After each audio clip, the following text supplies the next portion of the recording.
The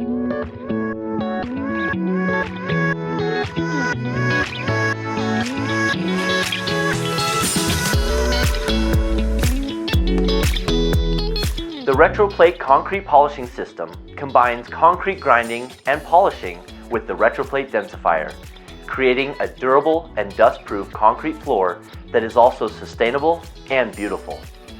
In this application video, we will demonstrate the Retroplate concrete polishing process from beginning to end.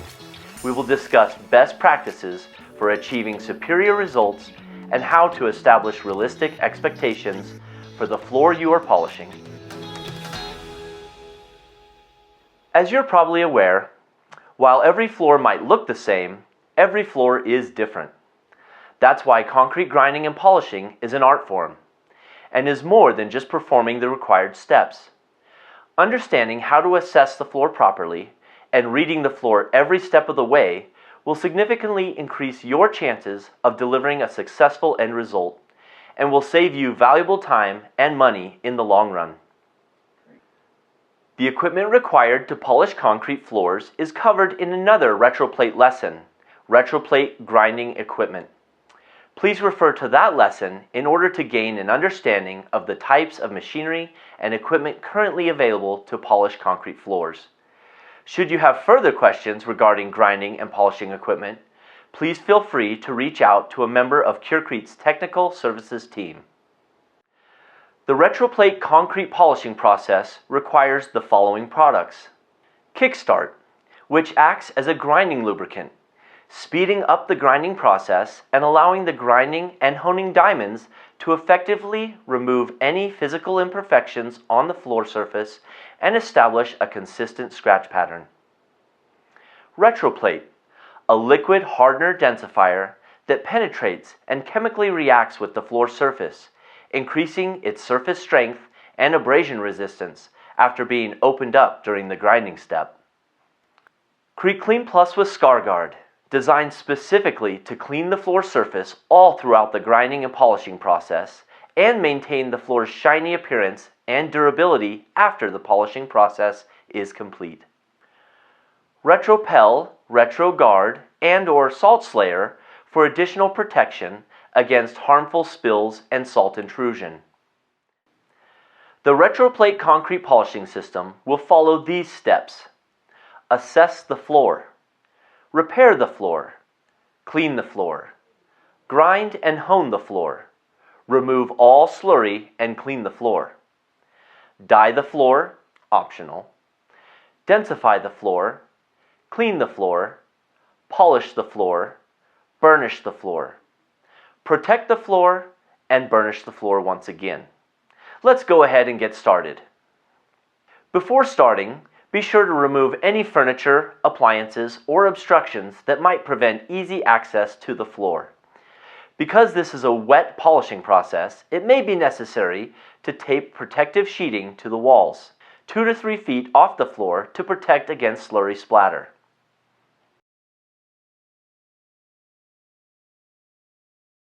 It is important to determine exactly what the floor can become once it's polished. Owners and architects may have specific expectations in mind. However, the condition and composition of the floor will ultimately determine the end result.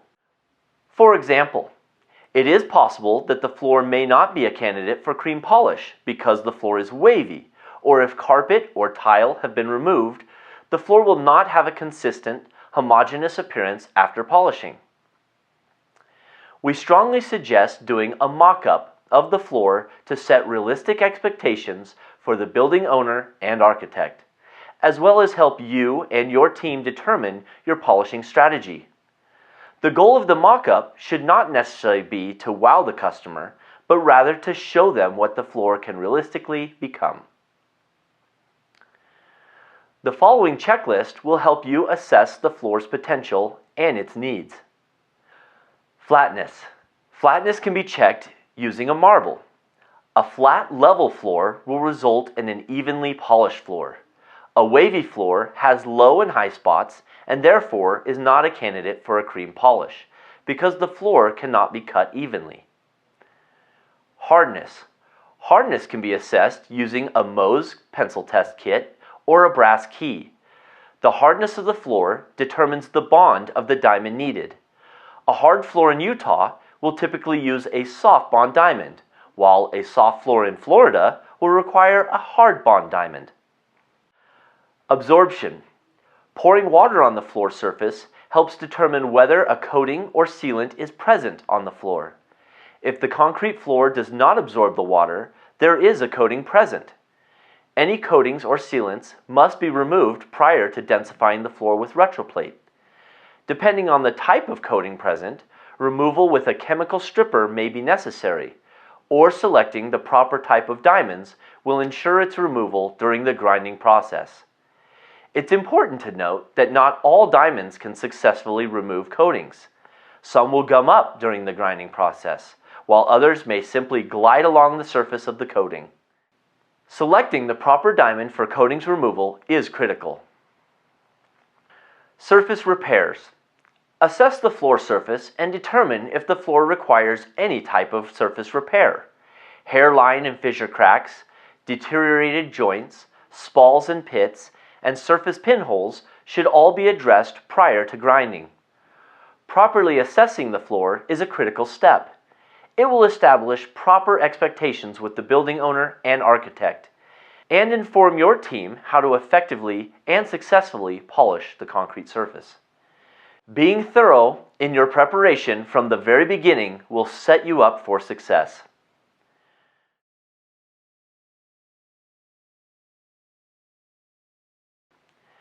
Damaged concrete is not only unsightly, but it can eventually lead to larger problems and issues down the road. Filling and repairing cracks, spalls, control joints, and surface pinholes before starting the retroplate polishing process will help ensure the longevity and performance of the concrete floor, and improve its appearance. For product and application information on our Cretefill line of products, Pro 85 Joint Filler, Crack Repair Easy Shave, and Spall Repair, please refer to our online courses on Curecrete University.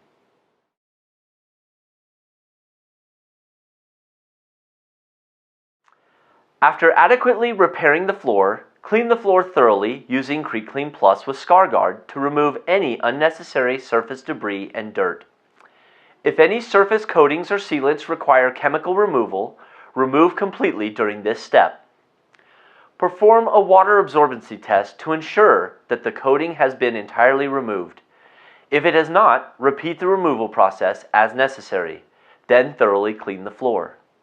For more information on CreteClean Plus and proper dosing measurements, please refer to our online course on Curecrete University.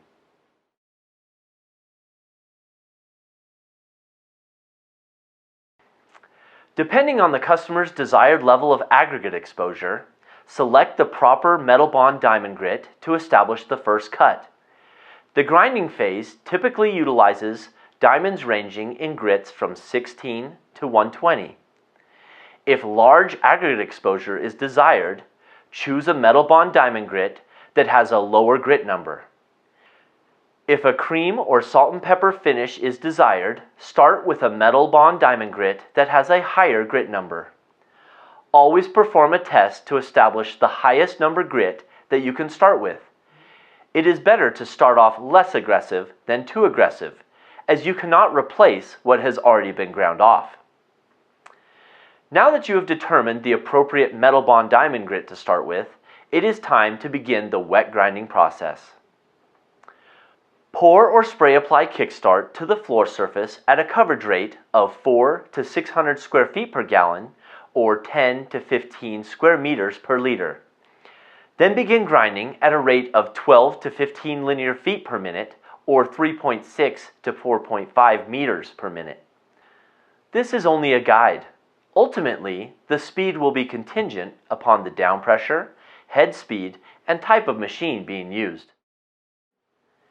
It is important to pay attention to the grinding speed, as this will affect the overall scratch pattern. Be patient and do not rush this process, as it takes time.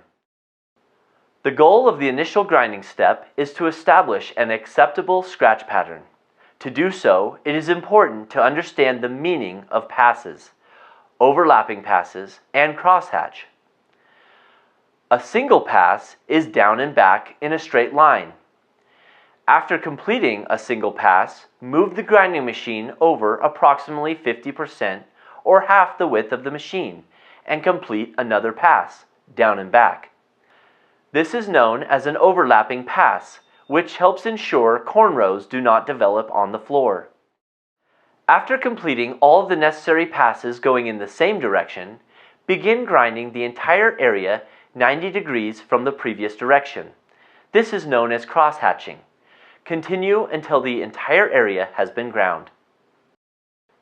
To check whether an acceptable scratch pattern has been achieved, perform a squeegee test. Pull back the slurry to reveal the scratch pattern on the floor. The floor surface should be smooth to the touch and have very fine, tight scratches, if visible at all. The slurry should also feel smooth and fine, and not overly gritty. If the slurry is gritty, further grinding may be required. Additionally, if thin patches of slurry remain on the floor surface, these are low spots, which have not yet received the appropriate scratch pattern. This can be resolved by grinding the area from a different angle.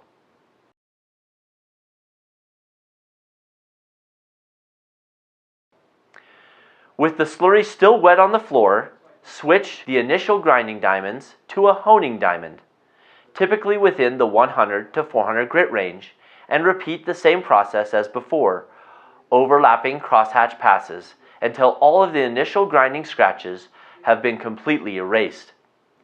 Use a squeegee or broom to direct existing slurry to areas that may be drying out, or apply more kickstart if necessary. You can also lightly mist the floor with water. Just be sure not to overly dilute or wash away the kickstart that is already on the floor.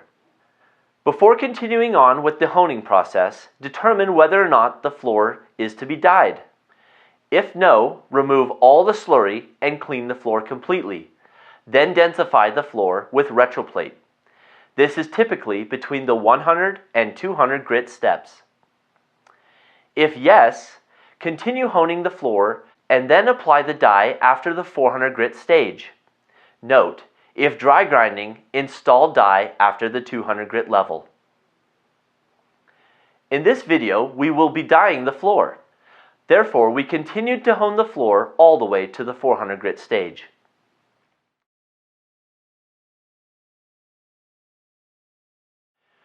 Remove the slurry completely from the floor using Slurry Dry. Slurry Dry will solidify the wet slurry, making it simple and easy to dispose of in the garbage. Once the slurry has been removed, clean the floor thoroughly with CreteClean Plus. For more information on Slurry Dry and how to use, please refer to our online course on Curecrete University.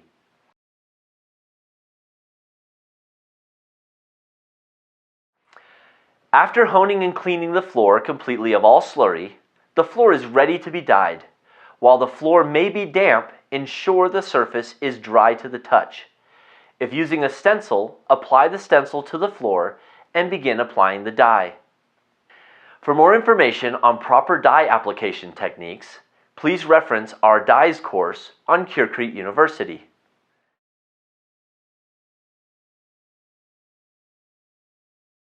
For polished floors that will not be dyed, densify between the 100 and 200 grit honing steps.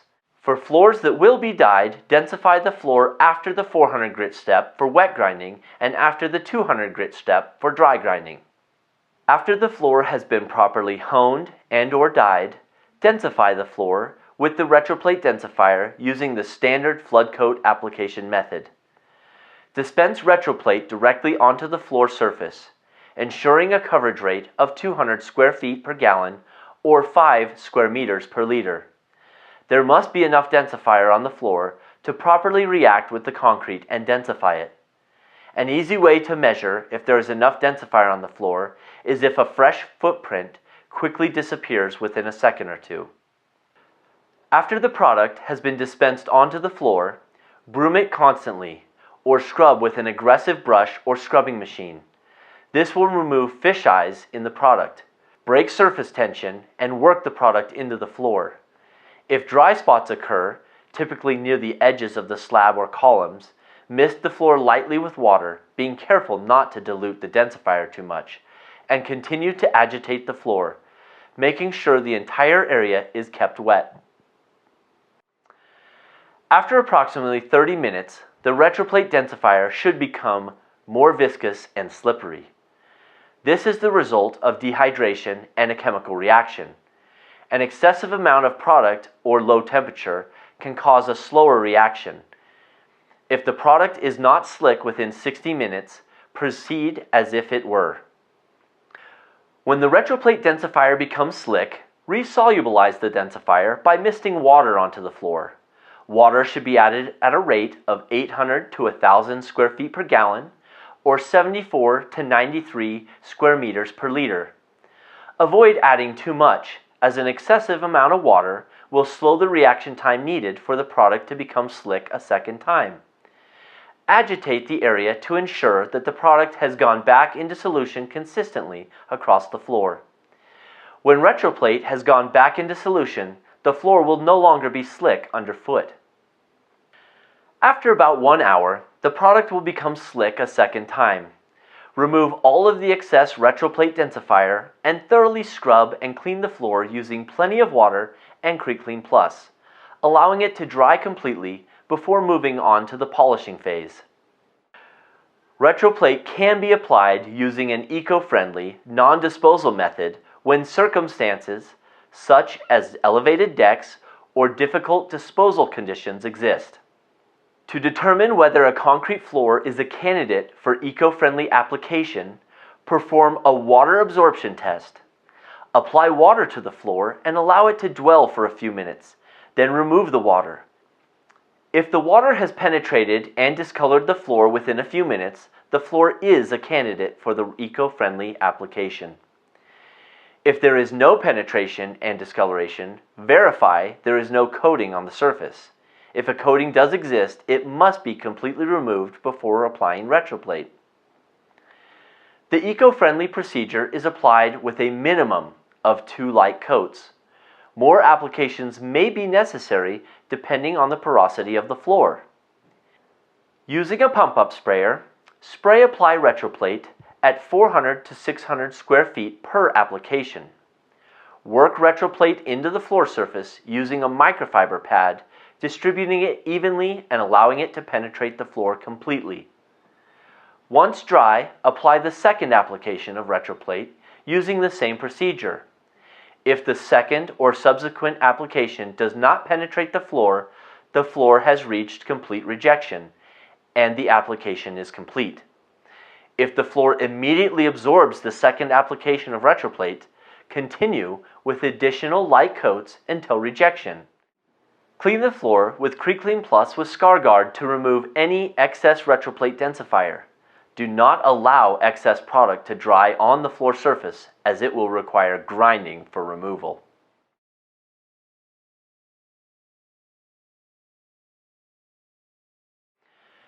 After densification has been completed, continue with the polishing process, which typically utilizes 800, 1500, or 3000 grit resin bond diamonds, depending on the floor owner's desired level of finish. The Concrete Polishing Council has created the Polished Concrete Appearance Chart to distinguish between 4 levels of gloss: Level 1 flat, Level 2 satin, Level 3 polished, and Level 4 highly polished. The higher the gloss level required, the higher the diamond grit will have to be. Begin dry polishing the floor using the proper diamonds with overlapping passes.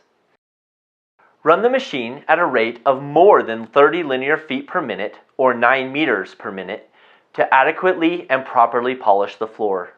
Repeat this polishing process for all necessary polishing steps.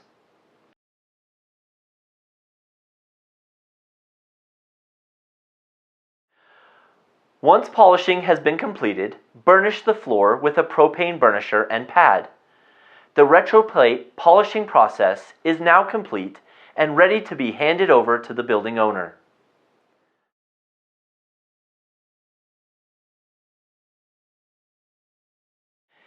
If the floor will be susceptible to harmful spills, or if the floor owner has requested additional protection, apply one or a combination of Curecrete's protection products: RetroPel, RetroGuard, and Salt Slayer. RetroPel is an all-around great penetrating protective treatment for polished concrete floors, as it is intended to protect against petroleum-based oils and water. The sealing benefits of the RetroPlate densifier can take up to 6 months to fully develop. During this time, RetroPel can provide the necessary protection the floor may require until the RetroPlate has reached its full potential. RetroGuard is ideal for situations where acid and stain protection are necessary, and Salt Slayer where road salts are prevalent, primarily during the winter months and in areas such as car service bays, bus depots, parking decks, etc. For more information on these protection products and how to apply them, please review our online courses on Curecrete University. Here's a recap. Assess the floor for flatness, hardness, and absorption, and to determine the overall condition of the floor. Doing so will help you establish proper expectations with the building owner and inform your team how to effectively and successfully polish the floor surface. Repair the floor to fix unsightly damage and prevent larger problems from arising down the road. Clean the floor thoroughly and ensure there are no existing coatings or sealants on the floor. If present, remove completely. Grind and hone the floor with the appropriate diamonds, making sure to use overlapping crosshatch passes, checking for consistent scratch patterns, and by walking slowly and deliberately to properly grind and hone the concrete floor. Remove the slurry completely and clean the floor prior to dye application or densification. Dye. If dyeing the floor, dye between the 200 and 400 grit steps, but most commonly after the 400 grit step, and then densify immediately after. Densify. If not dyeing the floor, dye between the 100 and 200 honing steps, using the flood coat method. Alternatively, the RetroPlate densifier can be applied using the eco-friendly method. Be sure to perform a water penetration test prior to using this application method to ensure the floor is a proper candidate. Polish the floor based on the owner's desired polished finish. Add topical protectants such as RetroPel, RetroGuard, and/or Salt Slayer as necessary or required.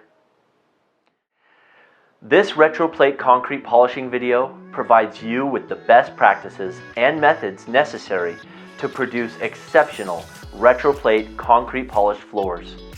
Curecrete's system of concrete polishing products, CreteFill Pro Series, CreteClean Plus with ScarGuard, Kickstart, the RetroPlate densifier, Slurry Dry, and topical protectant products, RetroPel, RetroGuard, and Salt Slayer will help you produce exceptional, polished concrete floors time and time again and exceed the expectations of your customers.